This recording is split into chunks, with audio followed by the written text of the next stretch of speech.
नमस्कार, मी सुशील कुलकर्णी. आपण पाहता अॅनालायझर. मित्रहो, समृद्धी महामार्गाची सुरुवात झाली आहे. त्या महामार्गावर अपेक्षेप्रमाणे अपघातही घडतायत.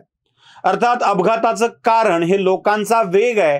अति प्रचंड वेगाने आणि समृद्धीवरच्या अडथळ्यांना समजून न घेता लोक धावतायत, त्यामुळे हे होत आहे. अर्थात काही तांत्रिक बाबी देखील शिल्लक राहिलेल्या आहेत, जशा रस्त्यावर येणारी जनावरं.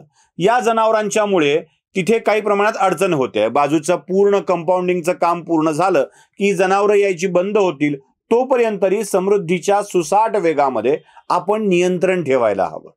आता हे जे नियंत्रण ठेवणार नाहीत ते मृत्यूला सामोरे जात आहेत. समृद्धीवर 120च्या वर वेगाने धावताना आपल्या गाडीची क्षमता देखील तपासून बघणं आवश्यक आहे.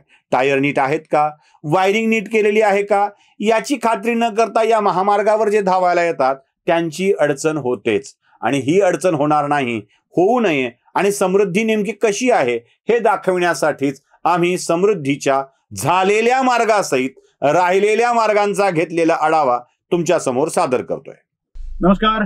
आपण आता समृद्धी महामार्गावर आहेत, नागपूर शिर्डी समृद्धी महामार्गावर. ज्याचं अजून मुंबईपर्यंत जायचं राहिलेलं आहे. आपण त्याही मार्गाचा आढावा घेणार आहोत. आता आपण संभाजीनगरहून सफर सुरू करतोय आणि चालतोय शिर्डीच्या दिशेनं.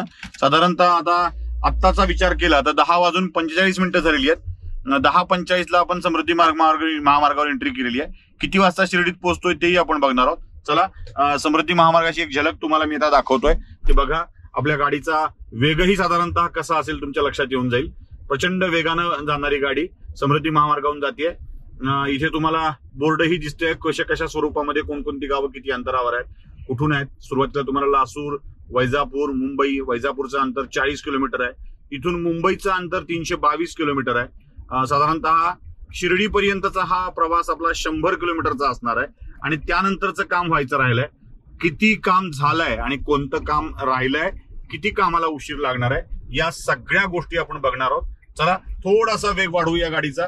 आता आपली गाडी साधारणतः या घडीला आपली गाडी आता 70च्या स्पीडने जाते आहे. 70 म्हणजे याच्यावरची काही स्पीड नाही आहे ही. आता हळूहळू आपली स्पीड वाढत राहील. बघूया आपली स्पीड किती वाढते ते. चला, 100 पर्यंत गाडी जाईल आपली. गाडी हलत नाहीये याचा अंदाजही तुम्हाला आला असेल. 100च्या वर आपली स्पीड आता 100च्या आसपास जाते. चला, 95, 99, 98, 99, 100. साधारणतः 100च्या स्पीडवर आपण गाडी धावते वेगात. आणि 100च्या स्पीडवर गाडी धावत असताना रस्त्याचा वेग कसा आहे तो आपण बघणार आहोत. रस्ता कसा दिसतोय ते आपल्या लक्षात येऊन जाईल. साधारणतः याच आपण गेलो तर तासाभराच्या आत शिर्डीला पोहोचू अशी शक्यता आहे.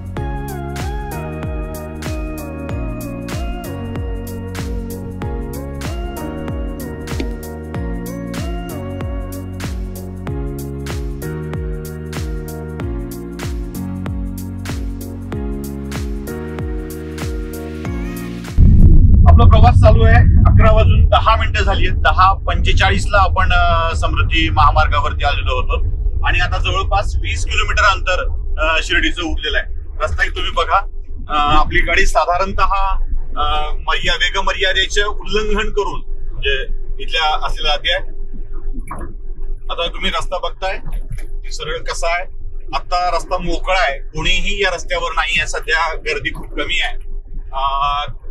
तुम्हाला दिसेल की कशा स्वरूपामध्ये चाललंय. इथे वेगमर्यादांची जाणीव करून देण्यात आलेली आहे. 120च्या वेगाने वाहनं जाऊ शकतात आणि आपण साधारणतः त्याच वेगाने जातोय. प्रयत्न करतोय की उल्लंघन होऊ नये. मोह होतोय उल्लंघन करण्याचा, पण प्रयत्न आपण करतोय की उल्लंघन होणार नाहीये. शिर्डी आता एक्झिट 20 किलोमीटरवर शिर्डी एक्झिट आहे. इथे हा रस्ता या 20 किलोमीटर नंतर संपणार आहे.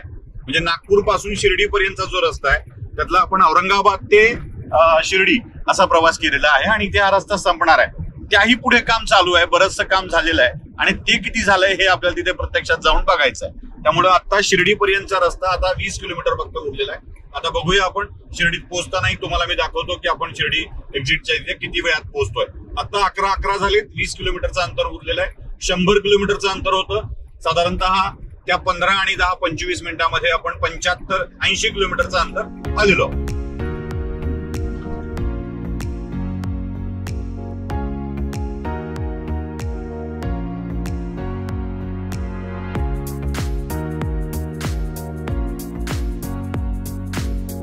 साधारण औरंगाबादवरून शिर्डीला निघाल्यावरती खडखडीचा, दगडाधोंड्याचा, अवघड रस्त्यांचा प्रवास 1.5-2 तास तरी सहज लागायचे. पण आता मी 10:45 वाजता समृद्धी मार्गावर एंट्री केली होती आणि अवघ्या 45 मिनिटाच्या प्रवासामध्ये मी शिर्डीच्या एक्झिट पॉइंटवर येऊन थांबलेलो आहे. माझ्या पाठीमागे तुम्ही रस्ता बघू शकता, एक एक वाहनं येत आहेत आणि पुढे जे तुम्हाला रस्ता बंद झालेला दिसतोय तिथे आता काम चालू आहे. म्हणजे साधारण 12 किलोमीटरच्या अंतरावरचं काम चालू आहे. MSRDCच्या अधिकाऱ्यांशी बोलल्यावर एक गोष्ट कळते की फेब्रुवारीच्या एंड पर्यंत हा 12 किलोमीटरचा पोर्शन सुद्धा पूर्ण होऊन जाईल आणि त्यानंतर साधारणतः 60 किलोमीटर अंतरापर्यंत पुन्हा अजून समृद्धी महामार्ग उघडा होईल. 701 किलोमीटरचं हे अंतर आहे.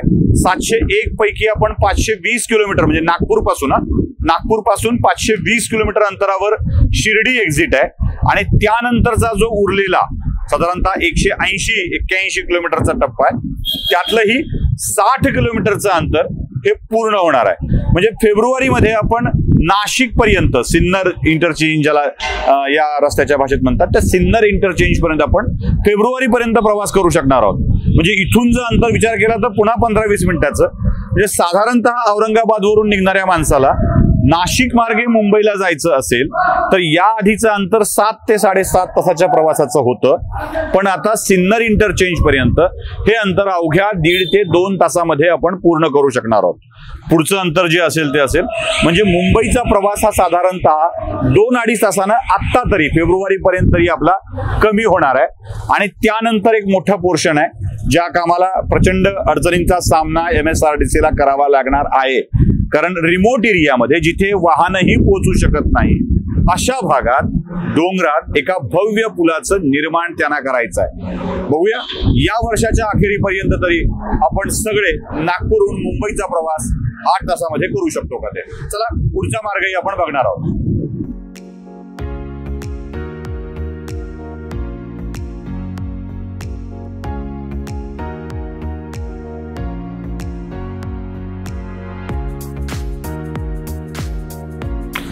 समृद्धी महामार्गाच्या त्या ठिकाणी आपण उभे आहोत जिथे 521ला आपण शिर्डीला एक्झिट घेतलेली होती आणि तिथून 12 किलोमीटरचा प्रवास करून म्हणजे पुढे इथपर्यंत हा रस्ता येतो.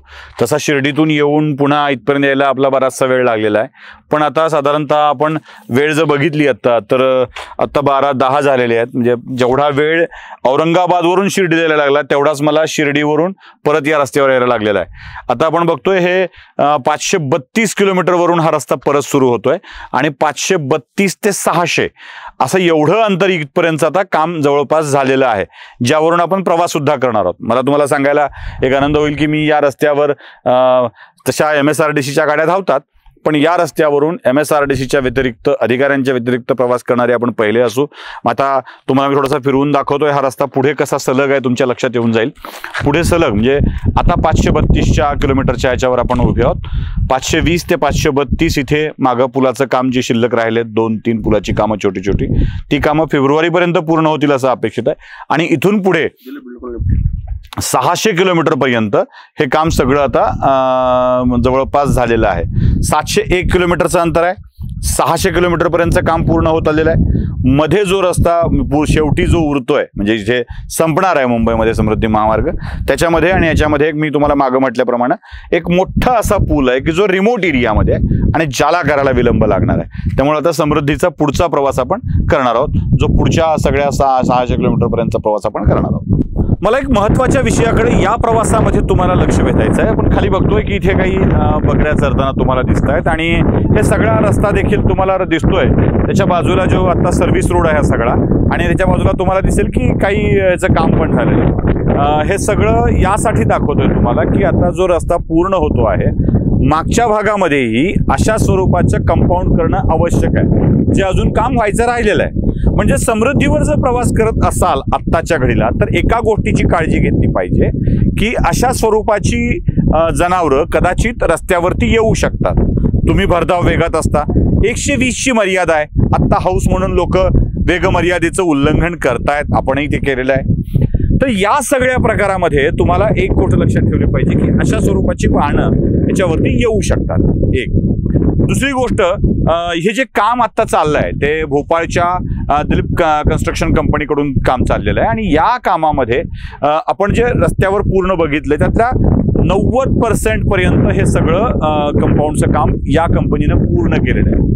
मागं राहिलंय पण यांच्या अखत्यारीत आहे ना ते काम पूर्ण झालेलं आहे. तुम्हाला मला सांगायला आनंद वाटेल की इथून ते 600 पर्यंत जे काम या कंपनीकडे आहे तिथे पूर्ण झालेलं आहे. फक्त मधल्या 12 किलोमीटरच्या पॅचमुळं हे काम राहिलेलं आहे. पण समृद्धीवर प्रवास करताना एक काळजी घ्यायची आहे ते म्हणजे ही जनावरं येतात का ते बघायचं आहे. आता हे सध्या ज्या एंट्र्या ठेवलेल्या आहेत तुम्हाला दिसेल की त्या MSRDC RDC या नावानंतर एक एंट्री दिसते मोकळी आणि इकडून गाड्या येण्यासाठीची थोडं पुढे आल्यावर तुम्हाला एक जागा दिसेल. मी माझं बोट आहे दाखवेल तुम्हाला तो तिथून एक जागा दिसते ती गाड्या येण्यासाठीची ती व्यवस्था आहे. आता ते बंद झाल्यावर अशा स्वरूपाची जनावरं रस्त्यावरती येणं एकदम बंद होणार आहे आणि हा प्रवास खूपच सुरक्षित होणार आहे. पण हे काम करणं आवश्यक आहे आणि जोपर्यंत हे होत नाही तोपर्यंत समृद्धीवर येणाऱ्या माणसांनी जराशी काळजी घ्यायला पाहिजे.